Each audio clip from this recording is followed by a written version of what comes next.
ariko tugeze mu buhungiro hari ibintu bibi nabonye byo kwica abantu, kuko twabaga turi mu nkambi aho nibura umuntu azi ngo yarahunze, noneho no mu buhungiro naho barahamusanze. Kuko nigeze nabona abantu nijoro ukumva umuntu muri burende, kuko burende bari shitingi unyuzamo icyuma igacika. Abantu babajombaga ibyuma, kumva mu gihe uwo muturage ku ruhande baramujombye icyuma, noneho n'amasasu mu nkambi. Urumva biza kugeraho ikintu cyankomerekeje umutima ntazibagirwa. Navuze ngo ese bibaho ko umuntu yiyambura umuntu akiyambura mbese kuba ari umuntu nawe waremwe, akica mugenzi we? Bishe abagabo 3.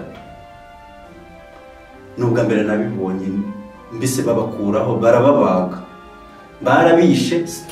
babishe ariko umugoroba.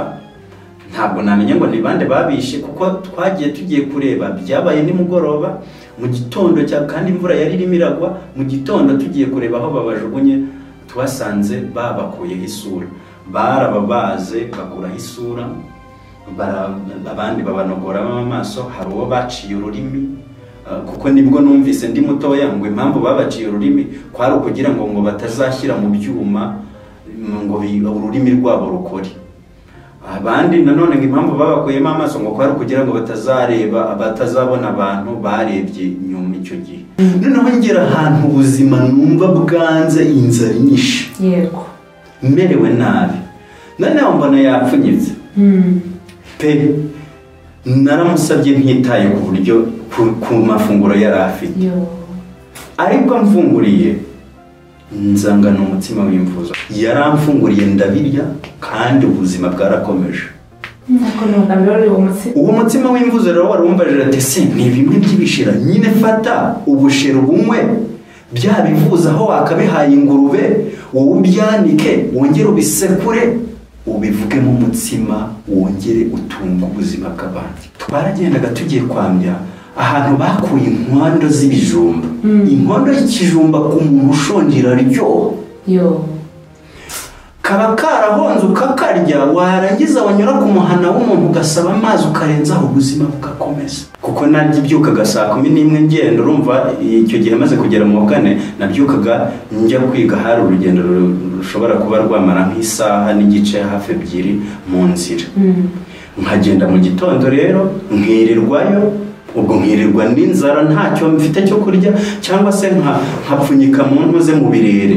Twakoraga impamba mu birere, ukazirikaho akagozi n'amakoma, ukajyana nk'ikijumba uri buze kurya. Agahinda n'umubabaro byo kubaho muri ubwo buzima, arikoreye, turi guterera umusozi. Hari aho twageraga, urumva ibishyimbo, waguhaga ibishyimbo, waguhaga imyumbati, waguhaga ibigori, gutyo.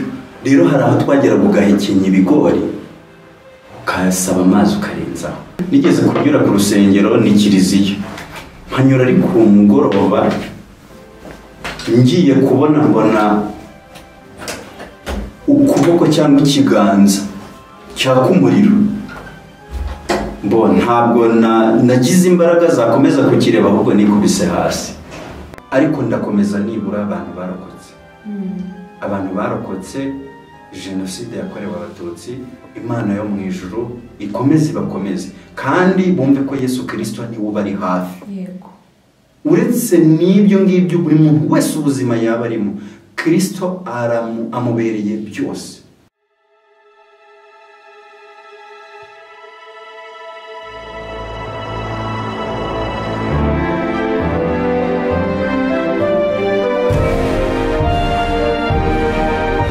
Umukwe arahamagara, uwumva ijwi rye wese niyitabe. Tunezerwe twishime, tuyihimbaze, kuko ubukwe bw'umwana w'intama busohoye, umugeni we akaba yiteguye.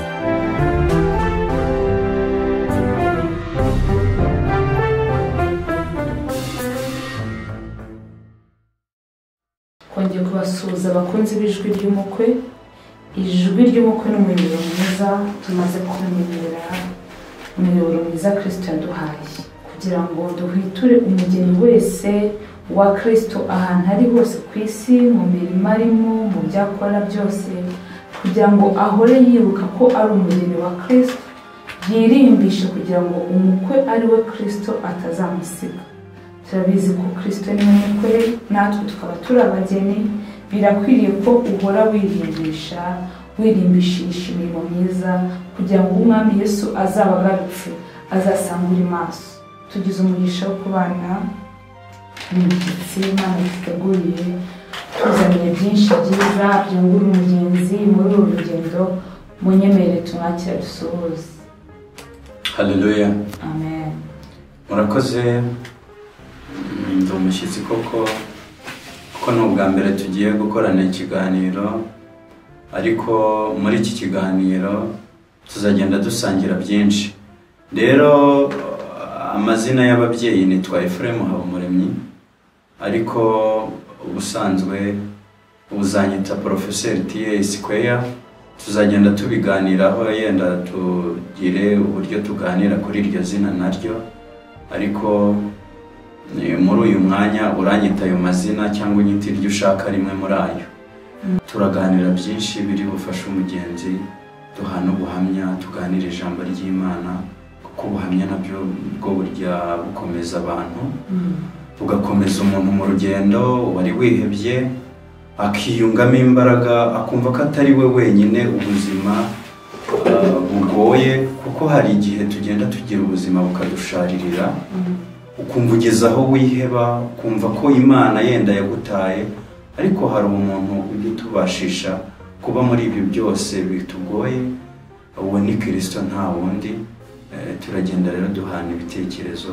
Nishimye cyane Efrem urubatse umusiribateri, aradufasha kugira ngo tumenyane mutuye he. Urakoze cyane. Iyi mpeta buriya ni ikisobanuye, hari ikisobanuye. Akenshi iyo umuntu akubonye wambaye impeta aribwiriza akamenya ibyo ari byo. Rero ndi Efrem w'umupapa w'abana 3, umuhungu umwe n'abakobwa 2, n'umufasha umwe yitwa Francine Mukeshimana. None umugisha cyane. Yego. Ngiye turi kumwe nitwa Anita Ishi. Nishimiye kuba hano ku ijwi ry'umukwe, kandi nawe turakwakiriye, uyumvemo ikaze. Turagira ibihe byiza ndabyizeye. Munyemerere dusenge, twiragize Imana, dushimira Imana n'uyu mwanya mwiza duhaye, kugira ngo buri wese ubyumva abyungukiremo, kandi koko akomere muri uru rugendo, kandi akomeze kuba ko ari umugeni wa Kristo. Uri Imana nziza, uri Imana ikomeye, tunejejwe n'ukuri Data, natwe tuguye neza kwitwa abana bawe. Uri mwiza ibihe bidashira. Gushimiye umwanya mwiza duhaye ngo tuwunezererwemo. Gushimiye uyu mwanya mwiza nawe duhaye ngo tuwuganiremo iby'urugendo. Tugushimiye ko twemereye rero, niwemere kuza kubana natwe, tuvuga ntaba ari twebwe.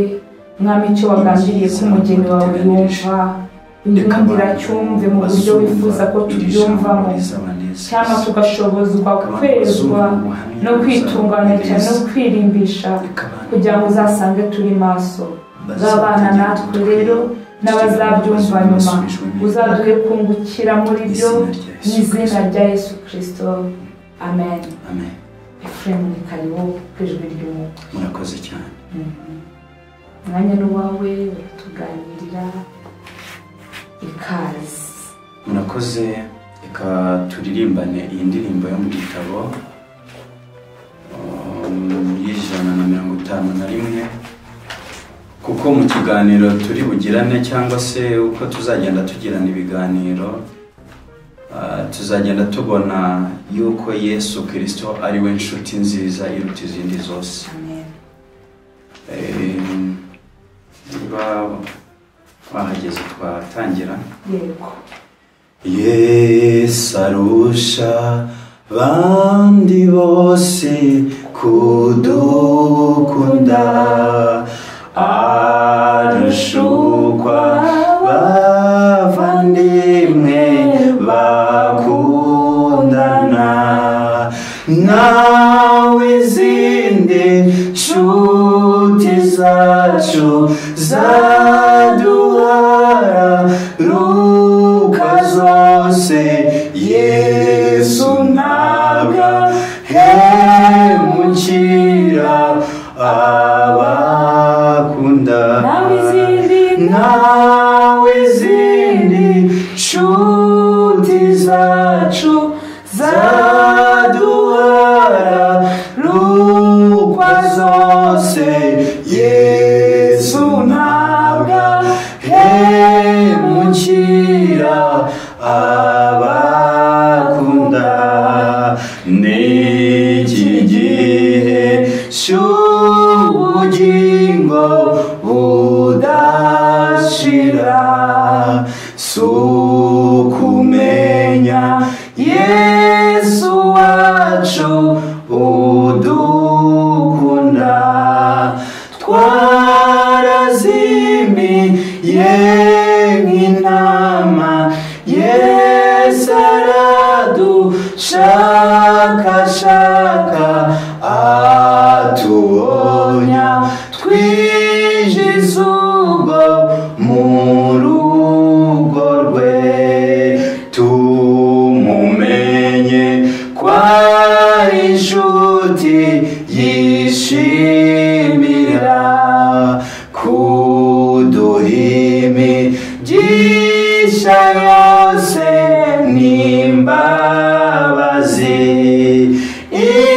imitima yacu ikunda kumvira inshuti yacu no kumwizigira cyane tudatinya kandi ibyaha byacu byari bikabije Yesu aterwa n'urukundo kudupfira nibyo bituneshereza nibyo biturinda ibibi tukayoboka ya nzira igeriwe. Haleluya. Haleluya. Amen. Yesu niwe nshuti nziza irusha izindi zose kudukunda. Iyi ndirimbo irimo ibyiciro byinshi ariko byose bigenda bigaruka ku rukundo rwa Kristo. Yego. Kuba ndiho, kuba uriho, byose ni urukundo rwa Kristo. Niwe rero nshuti ibana n'umuntu mu bihe bikomeye, akabana nawe mu buzima bugoranye, akabana nawe mu bihe by'urugamba abandi batamufasha. Rero turi mu kiganiro nsaba ko buri muntu wese yenda dukurikira cyangwa se uzumva aya magambo tugiye kuganiraho, uzumva iki kiganiro azazirikana neza ko mu byo yaba arimo byose, mu nzira zose yanyuramo, hari umuntu utajya utenguha. Haleluya. Hari umuntu ujya ubana natwe mu buzima bw'umwihariko. Igihe abantu bose bakumva bagutaye, igihe bakubona nk'ufite ibibembe, mu gihe bakubona nk'umuntu wahararutswe, we ntajya ahararuka. Haleluya. Tugiye gusoma ijambo ry'Imana kugira ngo dukomeze n'ikiganiro.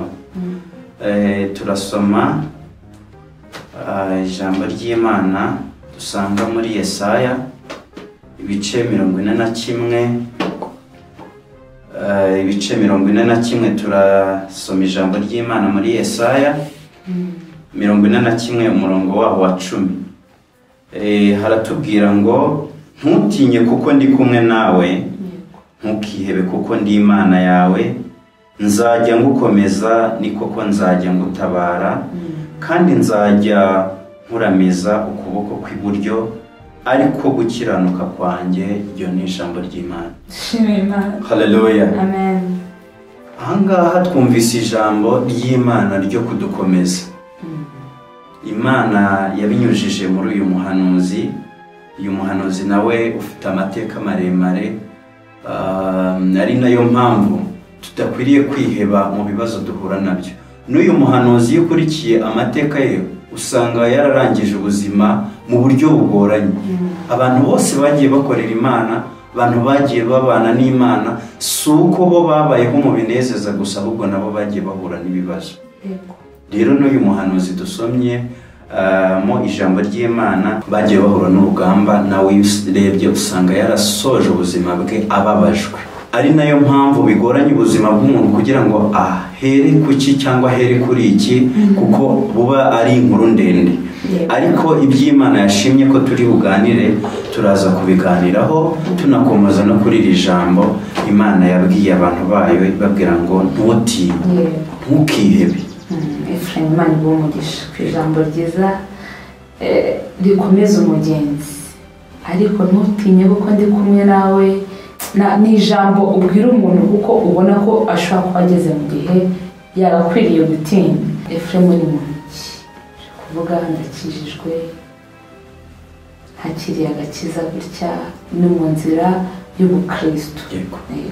Wabonye Kristo gute? Mwahuye gute? Uravuga ijambo ry'Imana neza, kuko iyo Bibiliya ntabwo bose bayiha imbaraga kimwe. Kristo mwahuye gute? Mwahuye uri umupapa, mwahuye ukiri umujene? Tuganirire Kristo mwahuye gute koko? Reka dutangire yenda mbere ya 94 cyangwa se duhere 94. 94 jenoside yarabaye, yabaye mfite imyaka 6 hafi 7. Nari muto cyane.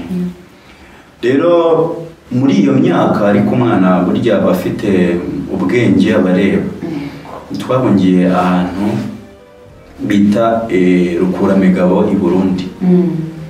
I Burundi narahabaye, mpaba ndi umwana, ari naho natangiriye primaire. Tuzagenda tubiganiraho, ariko ndi umuntu wize ku bigo 7. Narangije muri 2014, naratangiye kwiga muri 1995. Nize ku bigo 7. Ubwo wakwibaza ngo kwiga ku bigo 7 byatewe n'iki, ariko n'uvuga ngo tuzabigeraho. Rero muri icyo gihe cy'ubuhunzi ntabwo nari nzi ko Imana ibaho. Ntabwo nari nzi ko gusenga, numva abantu basenga ariko ntaterura interuro mbasenge mbwira umuntu ijambo ry'Imana cyangwa mvuga Imana. Ntabwo Imana nari nyizi. Nabayeho rero mu buzima bugoranye, ariko ndabyibuka hari ikintu kigeze kumbaho ntazibagirwa muri ubwo buto bwanjye. Muri ubwo buhungiro? Muri ubwo buhungiro. Nigeze kunyura ahantu ku rusengero, ahantu bita ku Mugonda, abantu babaho muri icyo gihugu cy'u Burundi bazi Rukuramigabo ku Cyeru. Nigeze kunyura ku rusengero ni kiliziya, mpanyura ari ku mugoroba, ngiye kubona mbona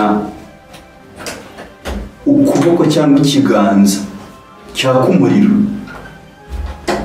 Ntabwo nagize imbaraga zakomeza kukireba, ahubwo nikubise hasi. Aho mbyukiye, nabyutse nirukanka njya mu rugo n'ubwoba bwinshi, ku buryo n'ababyeyi ntabwo nabibabwiye. Iyi nkuru nta nubwo bayizi,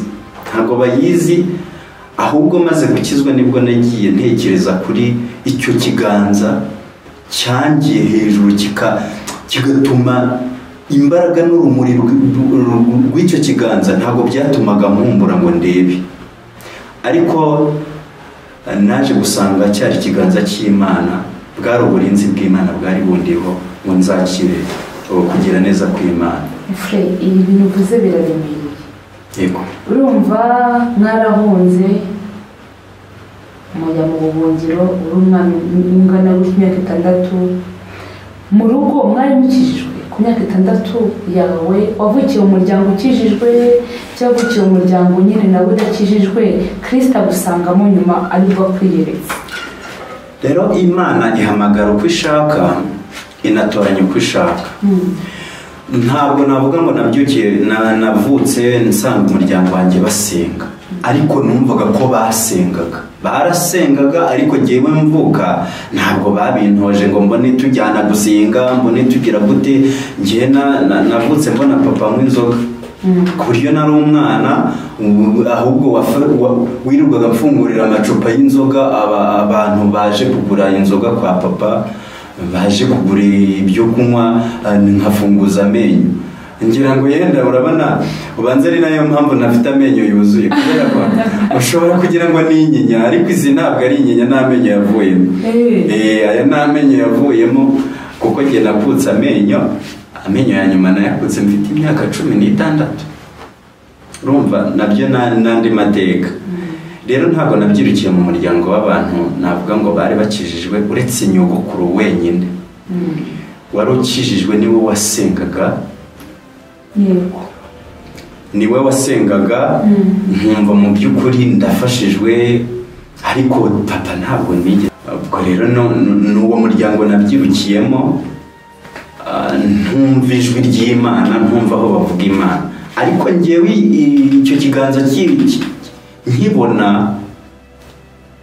icyo kiganza cyaje mu buryo butunguranye, ntabwo nzi aho byaturutse. Nyuma nibwo nagiye mpuzahuza, nsanga Imana niyo yari iri kumwe nanjye icyo gihe. Ikiganza cyaje ntajwi Efrem? Njyewe ntajwi rindi nabonye, ntabwo nabekera Imana. Icyo kiganza nakibonye uko cyaka umuriro kinjya hejuru, nkuko wareba gutyo ukabona ikiganza hejuru kigurumana umuriro. Nikubita hasi, mvunduruka, aho mbyukiye nabyutse nirukanka n'ubwoba. Urumva uri umwana mutoya? Yari muto, utanasobanukirwe n'ibyo bintu. ntabwo nari nzi ibyo ari byo.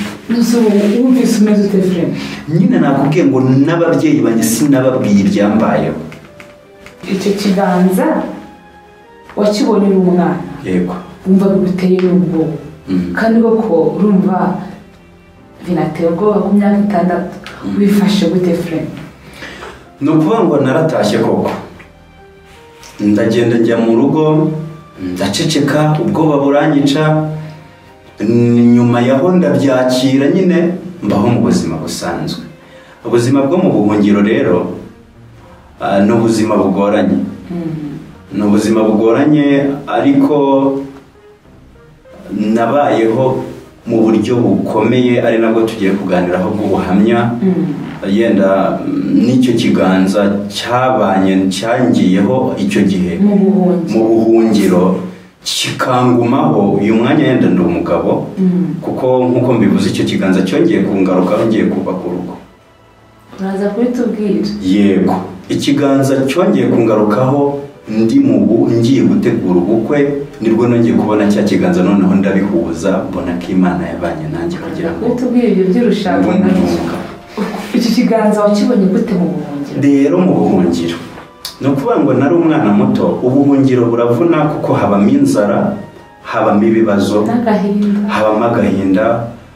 Ku myaka mike yanjye nari mfite icyo gihe, nabonye ibintu bibi.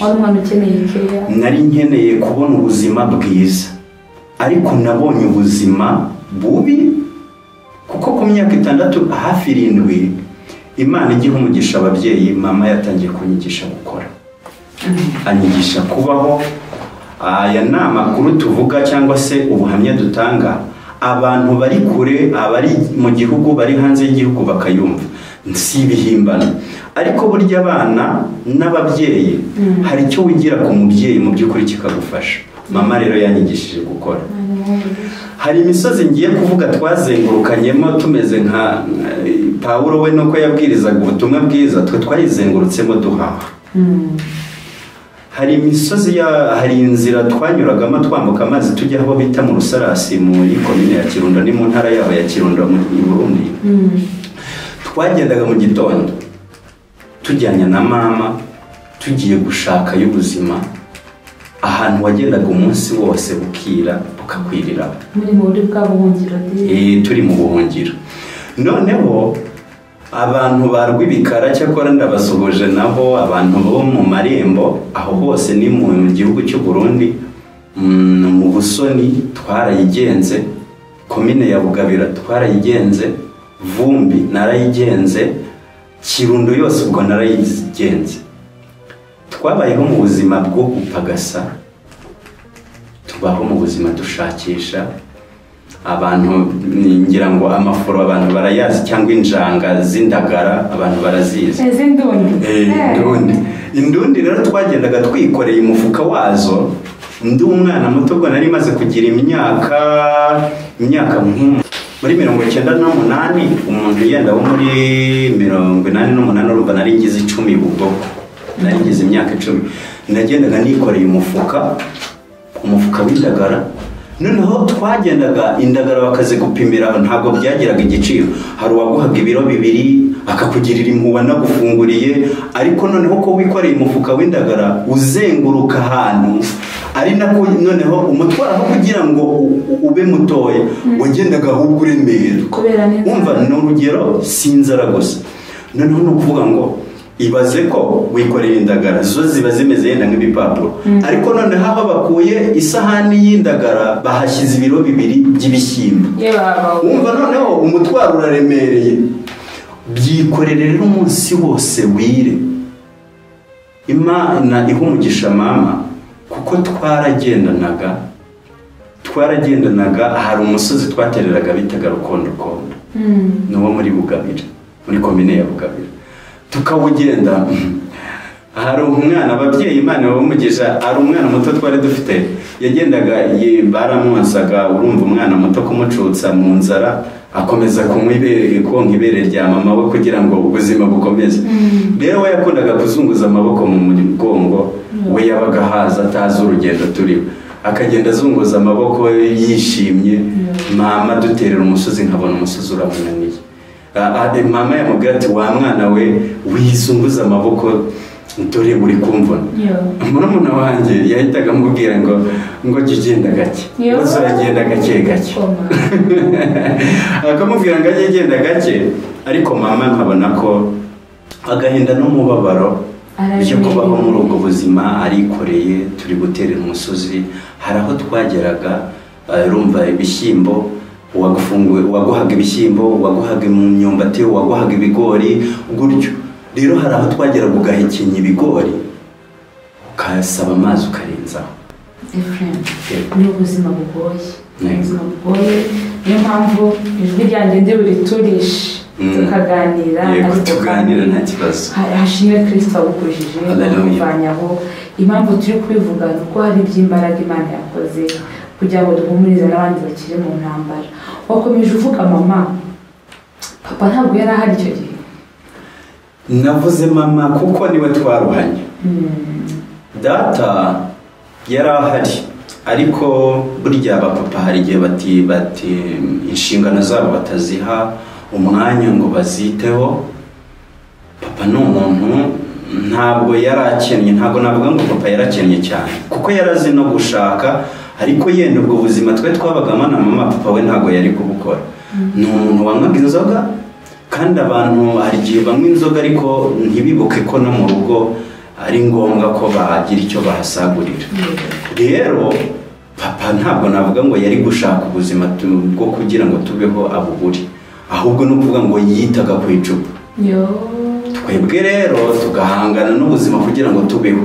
Nose Fremu wowe mfura muri bangahe mu rugo? Mama yabyaye abana 10. Icyo gihe bose bari bagihari?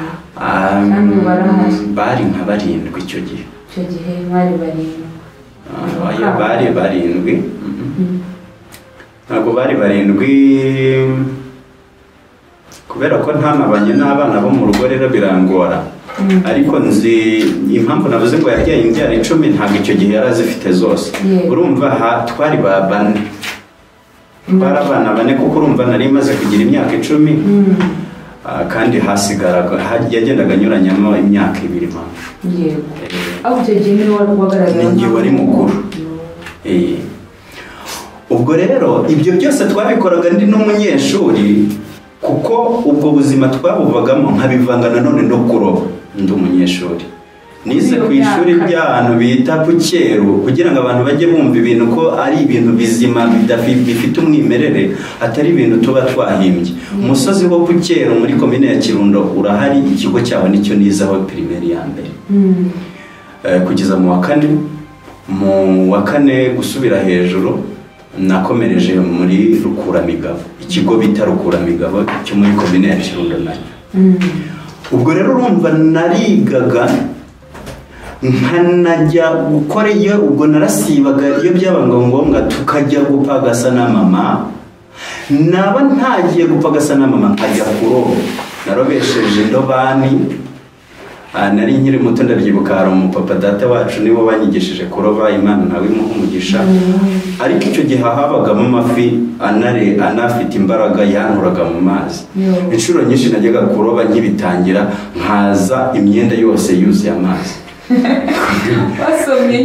Kubera ko narigiye nyine urabyumva iby'abana, nagenaga indobani nk'eshatu cyangwa enye, noneho kubera amafi yabaga arimo menshi hari igihe yatwaraga indobani nkakurikira indobani, noneho nkoga, nari nzi koga, nkakurikira indobani, noneho nkoga nkajya kuyizana ifi yitwaye.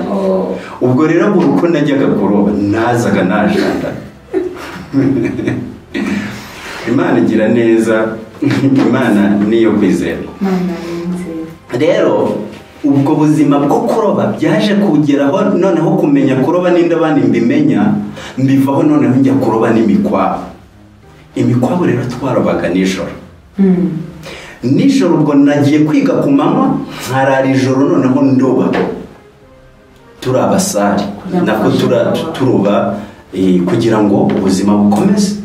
Kuko no kuvuga ngo navaga kuroba nkaza nzanya amafi nkajya kwiga.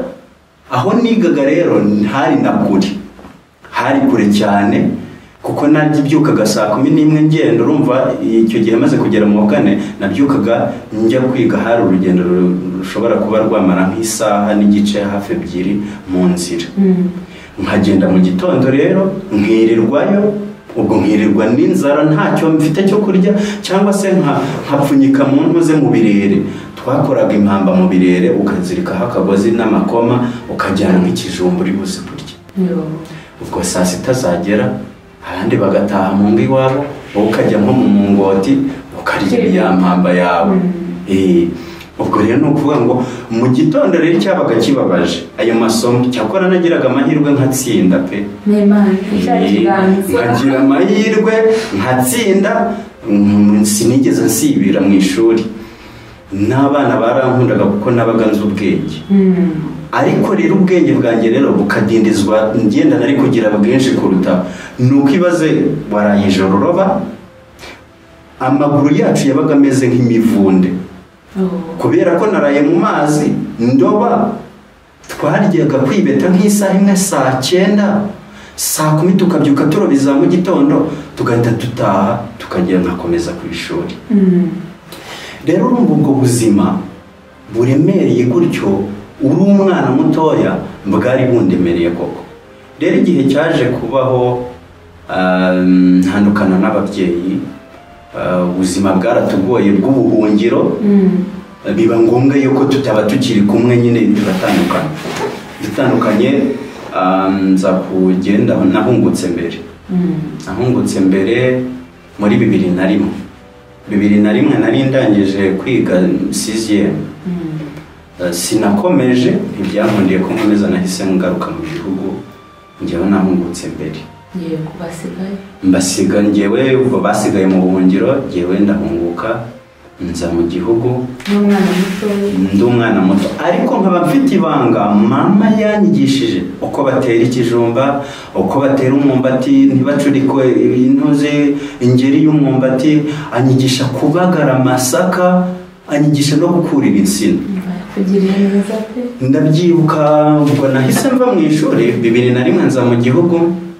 2003 njya guhaha ahantu iwacu kavukire, ni mu murenge wa Kamabuye mu karere ka Bugesera. Noneho no kuvuga ngo rero naturutse muri Kamabuye aho bita za Nyabyondo na Biharagu, noneho njya gupagasa ahantu bita mu murenge wa Nyarugenge, naho ni mu karere ka Bugesera, niho hari ibiryo. Ariko mbere y'uko njya gupagasa aho ngaho sinzabyibagiraho, nigeze gufata umusiri w'ibihumbi 3 muri 2003.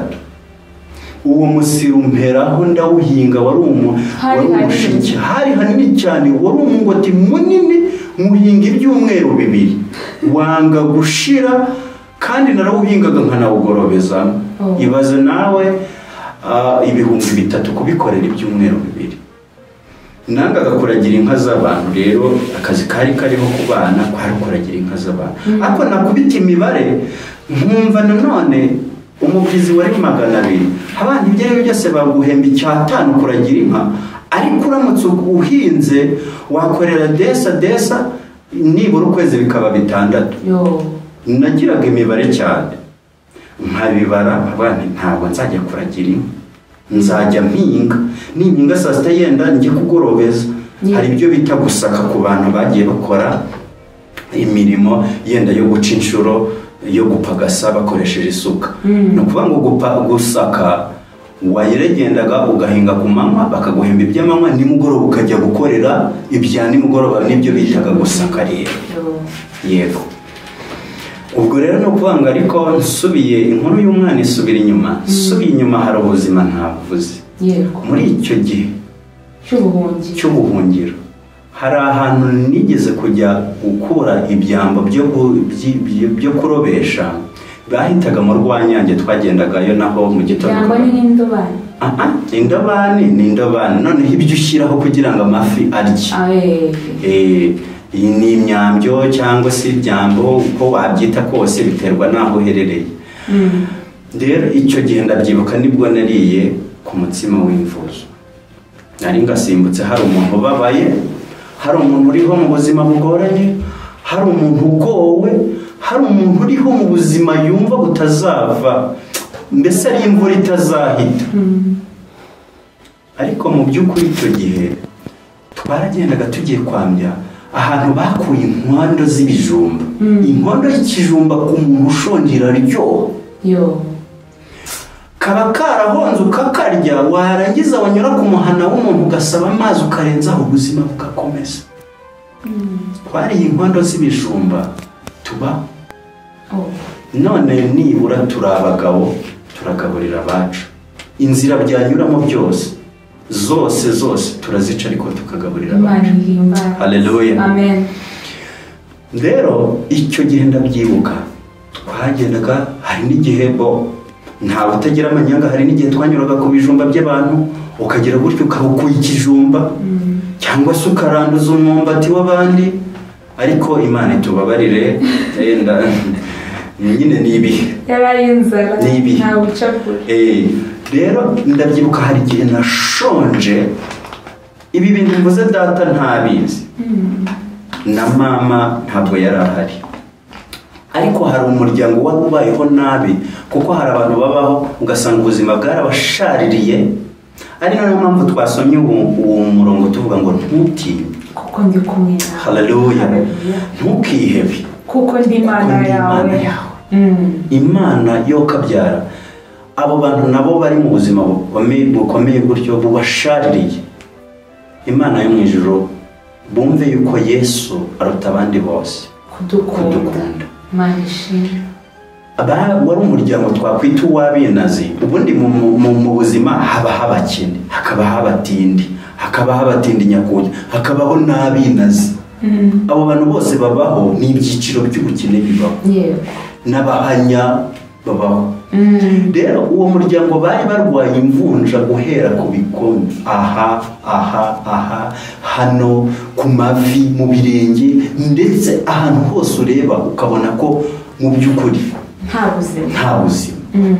Rero wakwisanga ngo njye naje gufunguza uwo muntu kugera ku rwego iwanyu bari bifashije. Twebwe twari tuba mbere y'ubuhunzi, twari tubayeho neza. Ubushera mu bigage nyine biba byasigaye, dusobanura umutsima buriye byagenze. Yego. Abo bantu bari bimereye gutyo, nabo bajyaga bakora icyo kintu kijyanye no kuroba. Rero we yari yapfunyitse, yarapfunyitse wa mukene wa undi nawe yaragiye kwihigahigira noneho ngera ahantu ubuzima numva bwanze inzara inyishe yego merewe nabi noneho mbona yapfunyitse pe naramusabye ntitaye ku buryo ku mafunguro yari afite ariko mfunguriye nzangana umutsima w'imvuzo tubiganiraho pe ambwira uko bimeze naraburiye buriya baravuga ngo haryoha inzara umuntu utarashonje ntabwo yamenya ko ibyo bintu wabirya abantu barinenaguza cyangwa ugasanga umuntu yenda aramena ibiryo ariko uko biri kose yaramfunguriye ndabirya kandi ubuzima bwarakomeje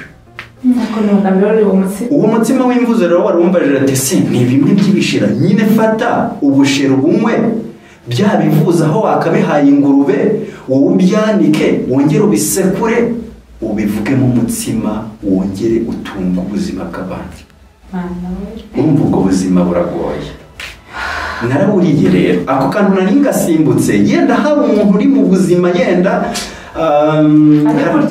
hari akantu ngewe njya nkunda kuvuga ngo hari abantu bifuza kumera nkawe nkanjye nkawe Anita nka runaka nkawe uri kumva iki kiganiro nkawe uzumvira ijwi nkawe uzumva ubuhamya ukavuga uti yenda nari ngowe ariko kumva ko uko uri hari abantu bifuza kumera nkawe barimo barapfa batanabikora yego batambaye agakweto nk'ako wambaye batambaye agashati cyangwa agapira cyangwa akajipo cyangwa agatenge batanariye uturyo nk'utwuriye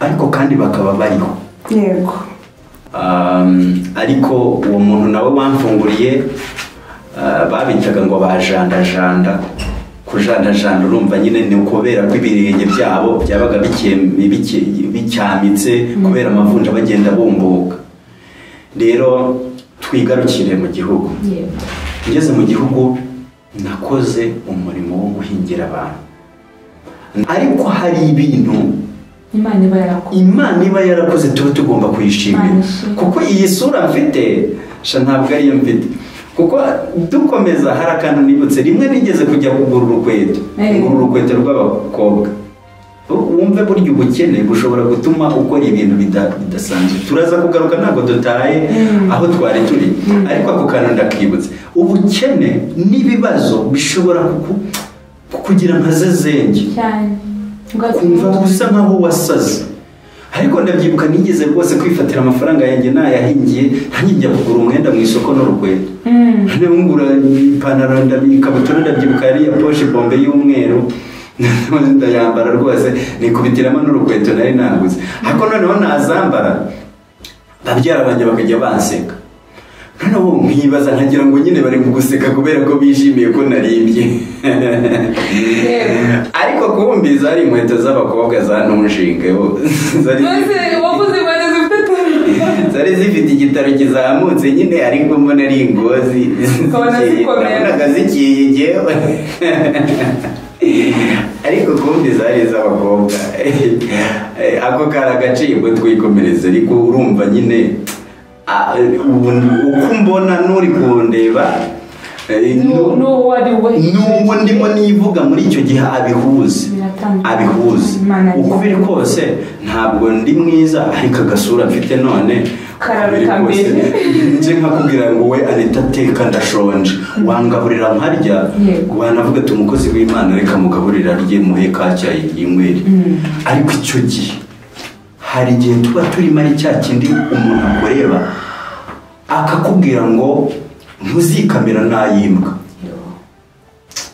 Imana ishimwe Imana ihabwe icyubahiro ko Yesu arusha abantu bose kudukunda we ntabwo yatubwira ngo ntituzikamera yimbwa oya ariko nk'icyo gihe nkubwiye ndimo nkubwira turimo tugendamo ni igihe umuntu yakurebaga akabona nta ejo hazaza ufite akabona nta n'ikintu wakwimarira kuko ndabyibuka ku musozi wa Rushorezo ho mu murenge wa Nyarugenge nahikorereye amafumbire y'abantu naragiye mfata inzu y'umuntu nkatanga umubyizi kwa gatandatu tugatanga umubyizi kuwa gatandatu. Abantu bamuzi hari umumama bita Konsesa. Impamvu tuvuga amazina y'abantu kuba ari ukugira ngo abantu bumve ko kuko ibyo bintu byabaye utabizi anamenye uwo muntu.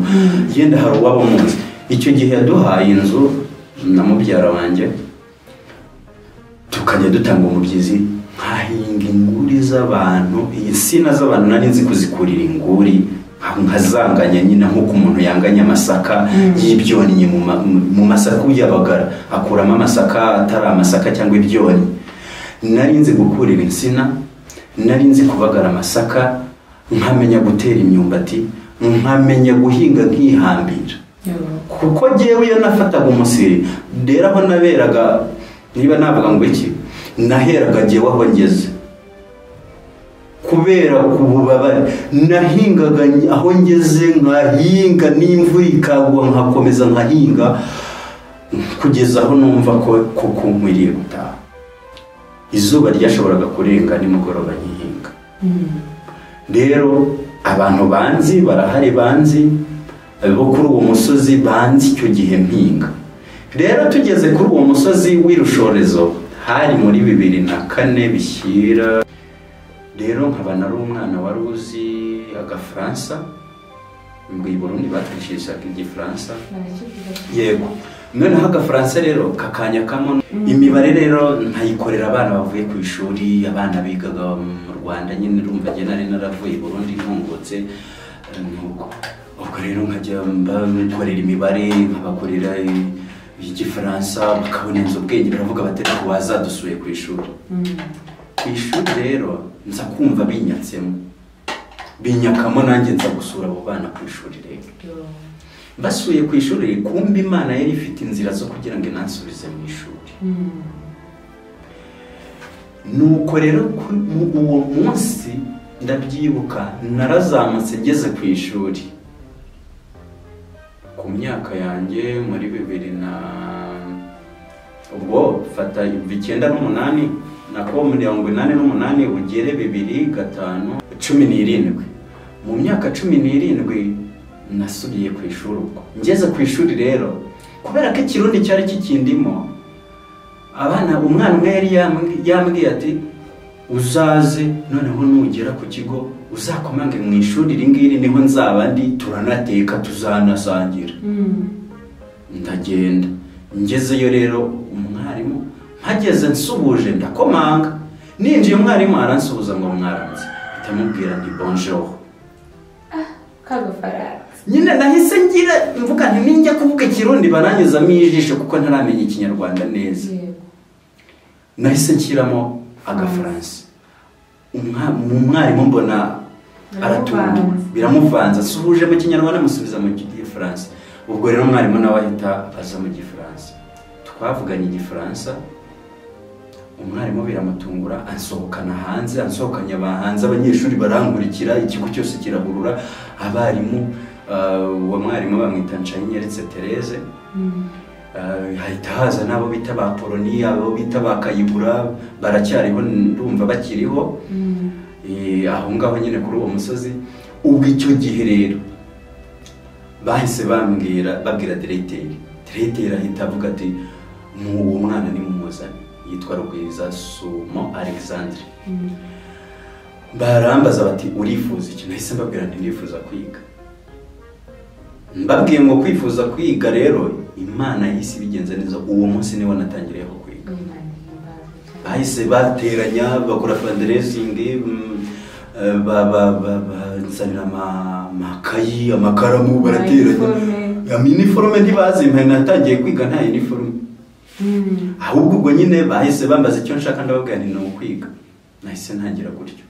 Ubwo uwo munsi nicaye mu ishuri, batanga kwizi ikinyarwanda bitambana 3 ku 10. Ndabyibuka nabonye 3 ku 10. Ubwo rero ibyo ntabitinzeho, nagize amahirwe mbona undi muryango mbamo ngo bamaniga ndiga birangora bitewe nuko systeme y'Abarundi ntabwo n'ikinyarwanda byari bimeze kimwe cyane ko hano batezaga imbere icyongereza noneho na histoire y'ikirundi n'ikinyarwanda ntabwo byahuraga wazana noneho mu bintu bijyanye n'ibintu numvaga ngo za civisme i Burundi bigaga etide dimiriye biramvanga rero ariko ngira amahirwe mu gihembwe cya mbere nabaye wa 11 sinzabyibuka muri icyo gihembwe nagiyeyo kigiye kurangira hari mu kwa gatatu kandi aribwo basezererwa nabaye wa 11 ubwo rero nyine ubukurikiyeho ubwo nahise nza mu myanya ya mbere ndiga mu wa gatanu ubwo urumva nari nararangije i Burundi mu wa gatandatu ndongera nsubira primaire icyo ni cya kiganza twahereyeho kare kikuri ku mutwe kiracyangenda wowe utaramenya ibyabyo ko Uwiteka ntabwo nta nubwo nabyibukaga ariko Imana yari iri kumwe nanjye yari iri kumwe nanjye ibana nanjye kuko n'ubusobanuro bw'icyo kiganza nabumenye nyine nabibabwiye nabumenye nuba ngiye kubaka urugo nibwo namenye ko icyo kiganza cyari gisobanura uburinzi bw'Imana yego ubwo noneho narize ni wa gatanu ubwo nahise garuka inyuma kugira ngo nkore equivalence y'i Burundi no mu Rwanda ntabwo nagita nkomereza 6e kandi hari ibyo mu Rwanda ntaramenya ryaho nahise njya 5e 6e rero niguse naratsinze mu wa mbere no mu cyareta nabaye wa mbere by'umwihariko utinye n'ikiyo kizamini ndacyagifite liste y'abanyeshuri twatsindiye rimwe icyo gihe ndayifite ya exam ya 6e ndabifite ndabyibuka bansanze mu rugo rambira bati watsinze nari mfite amahirwe imiryango World Vision Champo haramfashije ndiga yego barakoze ubwo rero banteye inkunga ndiga muri uko kwiga nagiye muri secondaire ishyogwe nsohoje abantu bishyogwe abantu twiganye ishyogwe barahari njya mbabona ishyogwe muri groupe sikorere yashyogwe muri Muhanga cyari ikigo kigagamo abana nabo batsinze neza ariko n'ubu baracyatsinda amanota meza kuko nagize amanota meza rwose baranabimpembera ndabyibuka icyo gihe barampembye ko nagize amanota meza njya kwiga rero ikiganza cy'Imana gikomeza kungenda ukumva icyo kiganza cy'Imana kuri wowe pe icyo gihe rero ngarutse gatoya ko hari ikintu wari wambajije no ku kintu kijyanye no gukizwa aho ngaho 6e n'utarakizwa niho ahubwo nakirijwe twabatijwe n'umupasiteri wo muri paruwasi ya Rango mu karere ka Bugesera niho nari ntuye icyo gihe yitwaga Sakindi Vena yarapfuye yitabye Imana yari umupasiteri mwiza cyane rero aho ngaho hari ikigare twagiraga cy'abana twakundaga kwihina ahantu n'abadive n'ibiki byose ku ishuri tukajya kugera gute namaraga kubigisha kuko nari numvaga matiyeri cyane icyo gihe narabigishaga abana nkabigisha twamara kwiga rero hari abana bakundaga kumva ibintu byo gusenga bakanjyana bakibeta nanjye nkabakurikira dutangira aho ngaho gahoro gahoro ni naho nahise nkuramo umuhamagaro wo gukizwa ku itorero ry'Imurambi niho nakirijwe nakiragakiza bivuze ngo nagiye secondaire maze gukizwa biraryoshye ako nari ngasimbutse agakiza rero ubwo urumva nagafatiye aho ngaho muri 6e nazamutse rero maze gukizwa umeze neza ngera mu ishuri noneho numva iby'Imana yego akuboko none rero noneho bw'Imana ibana nanjye Imana ibana nanjye ariko uko tubana n'Imana Imana ibiri kumwe natwe na shitani nayo burya ibiraho ngaho niyo mpamvu no muri Bibiliya uko abera ngo burya bajyaga baterana shitani nawe ngo yarazaga agashengerera ni ukuvuga ngo ubuzima bwose wabamo Imana yaba iri kumwe nawe ariko shitani nawe aba ari aho ngaho arahanekane ariko Yesu yaratsinze ugenda unagira n'intege nkeya wazigira shitani akinjiriramo nuko ariko aho ngaho Imana yabanye nanjye ndabyibuka nakoreye Imana aho ngaho mu musomyi wa Bibiliya mu Rwanda muri secondaire Ishyogwe abaranzi abantu twize kuri promotion imwe twagiye tunibagirana ariko aho hantu hagiye hantoza ku buryo bwo kubana n'Imana wazamutse neza Imana rero urakoze cyane Imana yamfashije aho hantu ndahaba kwa karindwi nibwo twagize ibihe byagendaga bitwinjiza ku gusoma Bibiliya, kuko mu bigo by'amashuri habaho ibyo gusoma Bibiliya, Ligue pour la lecture de la Bible au Rwanda. Ni icyo gihe rero narayiyoboye, nyiyobora aho ngaho, mbyinjiramo, tugasenga Imana, noneho ishuri. Ibyo byose byabaga ababyeyi bakiri Burundi uri naho bari bakiriyo. Ngo nta nubwo narinzi ngo bimeze bite, ubwo nari ndimo mpangana no buzima bwanjye, nabo bahangana no bwabo. Ubwo rero icyo gihe ariko hari umuryango naturukagamo njya ku ishuri twabanaga. Ari nayo mpamvu burya kwihangana mu buzima, urihangana Imana ikazageraho ikakwibuka ubuzima bwose waba warabayemo. Ntabwo nabaga yenda bashimira ibyo bakoze, barabikoze. Ariko icyo gihe nagize iyo mbone mba ku ishuri, ndaremba, mba mu bitaro, naravunitse. Uwo muryango cyakora sinigeze mubona ungeraho muri ibyo bibazo. Yego. Noneho nsubira mu mateka y'ubuzima bwanjye, mu buryo nari mbayeho numva yenda ahari nshobora kuba yenda ngiye gusubizwa. Noneho ibyo bibazo bimbaho, nari menyereye kubana n'abandi, ibibazo bimbaho. Ndavunitse, ngiye mu bitaro, ndarwaye, ndarembye, meze nabi, nta muntu ngemurira, nta muntu nyitayeho. Ariko kugira neza kw'Imana impamvu ikubaho, ndabyibuka hari umwana waje arembye icyo gihe ndi mu bitaro. Icyo gihe ndi mu bitaro, ndembye, mbabaye, umwana nawe avunitse aje akajya yanga kurya ibiryo ngo ntariye. Yakwanga kurya ibiryo ntariye, mama we akavuga ati, umwana akavuga ati ndarya nsangiye na Efremu, ndarya nsangiye n'uyu nguyu. Ubwo nanjye Imana ingirira neza, ntangira kurya ku biryo byiza, bitewe n'uko uwo mwana ntiyashoboraga kurya atabonye ndiye. Noneho rero nanjye ntangira kubaho neza, Imana irangaburira muri ibyo bitaro. Uwo mumama arankunda, yitwa Anita, yari uwo muri Muhanga, nawe yitwaga Anita, yari uwo muri Muhanga. Noneho akajya ngaburira, nkarya, mbaho neza muri ibyo bitaro. Imana irangaburira kandi ntafite uwo kungaburira. Bivuze ngo Imana ishobora kunyura inzira nyinshi zitandukanye, ariko ukarya, ariko ukabaho. Ndabyibuka n'ubuzima bw'ishuri hari igihe bwangoye, ngiye gutaha icyo gihe mbura tike, umuntu araza atanzi, ansanga mu kigo arambwira ati yewe, ati ndakubona nubwo ntakubajije ibyo ufite, ni iki bibazo ufite, ngewe icyo nakubwira cyo, mfite amafaranga nsaguye narinje kwishyura gutora diplome, nzi ko bari bunyaka amafaranga, none ntayo banyatsa, ariko sinkubajije ibibazo ndimo nihuta, ariko ndabona ufite ikibazo kira ya mafaranga, ugende urebe uko wigenza. Nari mfite ikibazo cya tike icyo gihe mvuye mu bitaro, ariko Imana yahise imatike rwose pe, uwo muntu ntamuhamagaye, amatike ndataha. Muri uko gutaha rero amajwi yambanye menshi, yenda abo bantu twabanaga, twabanaga mu buryo nk'ubwo ngubwo, yenda mpava njya ku ishuri, yego imishinga yaramfashaga, ariko narahatahaga kugira ngo ubuzima bukomeze, nzabone uburyo bwo gusubira ku ishuri.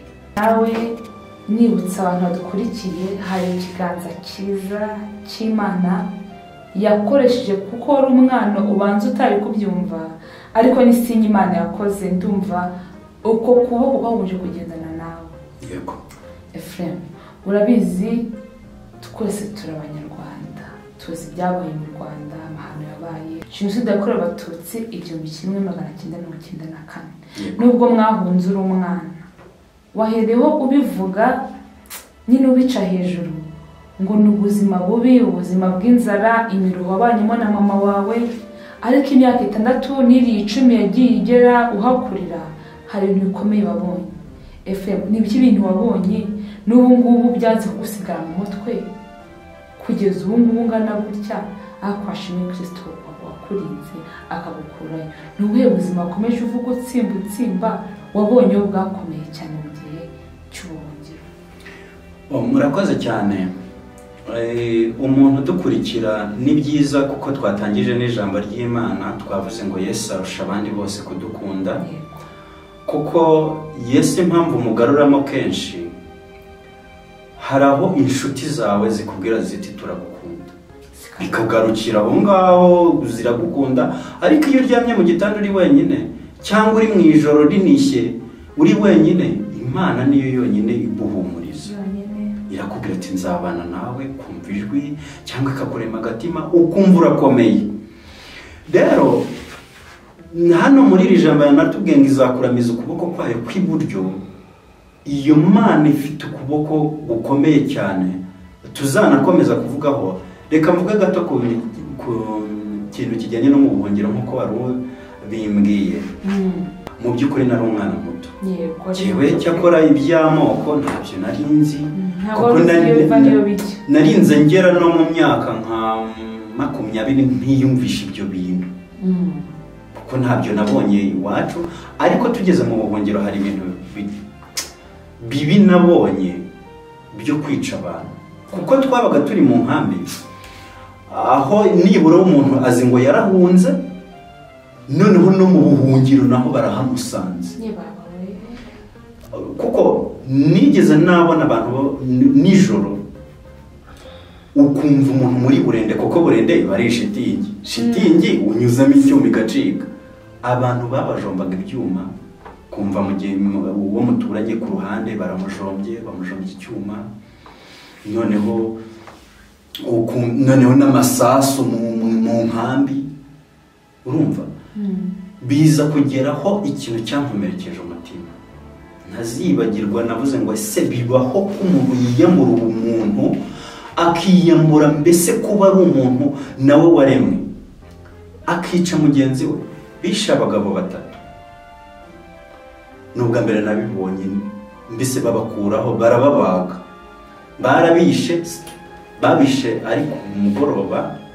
Ntabwo namenya ngo ni bande babishe, kuko twagiye tugiye kureba byabaye ni mugoroba, mu gitondo kandi imvura yari irimo iragwa. Mu gitondo tugiye kureba aho babajugunye, twasanze babakuyeho isura, barababaze bakuraho isura, abandi babanogoramo amaso, hari uwo baciye ururimi, kuko nibwo numvise ndi mutoya ngo impamvu babaciye ururimi kwari ukugira ngo batazashyira mu byuma ngo ururimi rwabo rukore.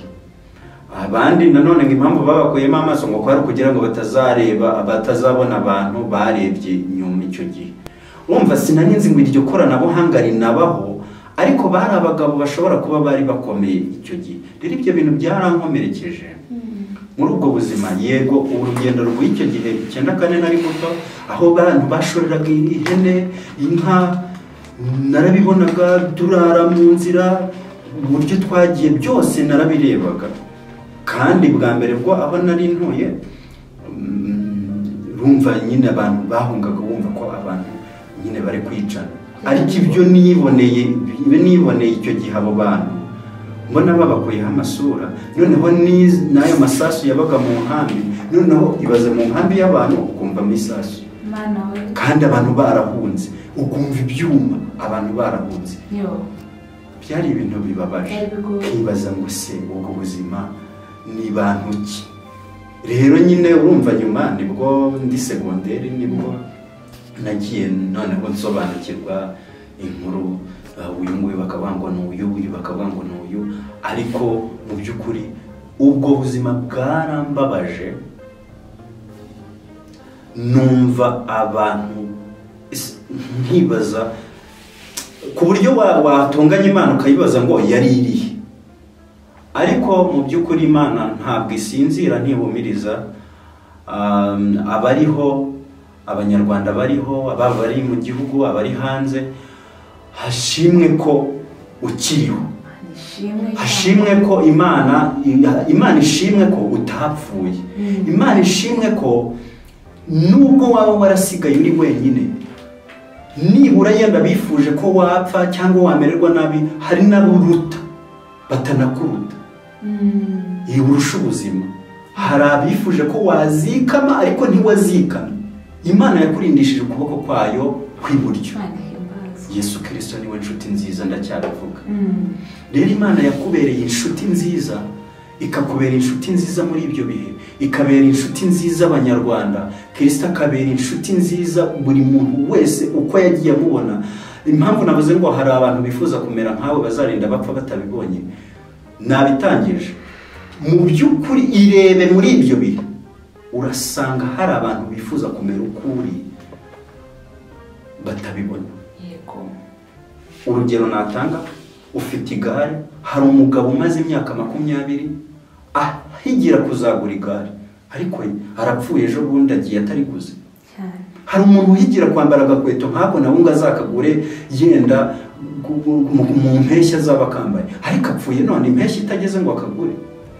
Rero mu by'ukuri njyewe ndashimira Imana ko muri ibyo bihe uko biri kose ntabwo ngenda warokotse ntabwo narokotse, ariko ndakomeza nibura abantu barokotse. Abantu barokotse jenoside yakorewe Abatutsi, Imana yo mu ijuru ikomeze bakomeze kandi bumve ko Yesu Kristo niwe bari hafi. Uretse n'ibyo ngibyo buri muntu wese ubuzima yaba arimo, Kristo amubereye byose. Kristo niwe watumye abifuzaga ko wazikama utazikama. Efrem, ni ibintu by'imbaraga Imana yakoze, kandi kubonesha amaso yawe ibyo bintu bingana bityo n'imyaka waba ufite nta ngaruka yo kugiraho kuri ubu ngubu nubwo wakoze. Ntabwo navuga ngo ni ingaruka, kuko amateka aberaho nanone kutwigisha. Ni nayo mpamvu ubuzima burakugonga, ariko iyo ubayemo neza burya ni nk'ikosi. Umusirikare yari ku rugamba rwana nabwo agahura n'ibimubabaza, ariko uko agenda binyuramo bikagenda bimwigisha uburyo bwo kubaho akomeye, ukumva urakomeye. Nubwo ubisubiramo nk'uko mba ndimo ndabivuga, mba numva bisa nkaho wasubiye mu mateka, wasubiye mu buzima bwahashize, ariko ngewe kuri jye numva nkomejwe nuko byabaye, ariko nkaba ndiho. Nkaba uyu mwanya ntarapfuye, nkaba uyu mwanya yenda nkiriho ngo nkomeze n'abandi. Ukuboko kw'Imana kukaba kwaragendanye nanjye, nkaba nibura ndi kubivuga hari umuntu biri bugirira umumaro. Hakaba hari umuntu uri ku mpera y'isi ushobora kubyumva yihebye akavuga ati nanjye nubwo ntariye ku mutsima w'imvuzo cyangwa nariye ku bimeze gutya cyangwa nabayeho gutya, ariko nzabaho. Rero no kuvuga ngo byankomerera ko byankomerera kose, ariko Kristo yampaye ibyiringiro, inshuti nziza, afite ukuboko gukomeye kwe kw'iburyo, akomeje kukugendaho cyane, tugendaho kukatugirira neza, kugatuma tubyara, tukaba uko twanyura kose tutagaburira abana bacu imvuzo. Imana ihimbazwe. Efrem, hari indirimbo nkunda ni yakorari Nyarugenge ngo hari ukuboko kwiza kw'Imana kutagaragara, gukora imirimo myinshi mu buzima bwacu, kugendana natwe, kugakorana natwe, kuturinda buri munsi uko bwije n'uko bukeye, uko kwabanye nawe. Hari ikintu watubwiye, umubyeyi n'abavandimwe baje kuza cyangwa barakibereye mu Burundi? Oya, mama arahari, papa niwe wagumye iyo. Mama arahari n'abavandimwe, mfite abavandimwe 3. Abahungu ni 3, mu mbyaro 10 mama yabyaye hariho abahungu 4. Abakobwa nabo ni 3. Ifu tugera ku musozo, ukuboko kwiza hari imirimo myinshi twakoze muri wowe, ariko utugiyemo ideni ry'ukuntu uko kuboko kwiza cya kiganza cyagarutse mu rushako. Reka tugere ku musozo utanga ubutumwa, nubwo wajya uvuga cyane, ariko mu ncamake ni icyo wabwira imitima yakomeretse, ni icyo wabwira urumva aho ngaho muri ubwo buhungiro hari abagiye bahagwa, ni icyo wabwira imiryango yabuze ababo mu gihe nk'iki ngiki, kandi ni icyo wabwira abanyarwanda twese ko wavuze ko amateka tuyigiraho.